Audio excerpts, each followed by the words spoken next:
Guys আজকের রেসিপিটা অন্যরকম। এই যে মশলাগুলো কষিয়ে নিয়েছি, তার সাথে টমেটো দিছি। অনেকের প্রশ্ন আগে কেন টমেটো দিই। আমি যাতে মাছ দিই না তরকারির সাথে, তার কারণে আমি টমেটো দিই ঝোলগুলা গাঢ় হওয়ার জন্য।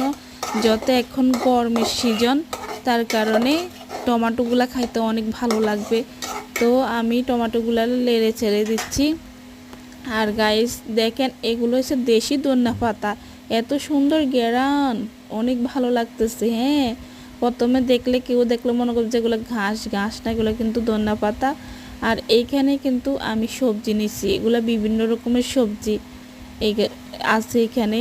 তো আমি সব দিয়ে ভালো করে লেড়ে ছেড়ে এগুলা একসাথে দিয়ে আজকে রান্না করব। হ্যাঁ গাইস, আপনারা আমাদের সাথে থাকবেন, লাইক করবেন, কমেন্ট করবেন, শেয়ার করবেন। আমরা ছোট ইউজার, আমরা যদি একে অপরের পাশে না থাকি তাহলে কে থাকবে।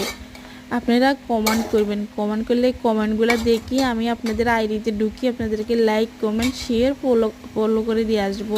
আর এই যে তরকারিগুলো না ভালো করে লেড়ে ছেড়ে ভালো করে কষিয়ে তারপরে জল দেব।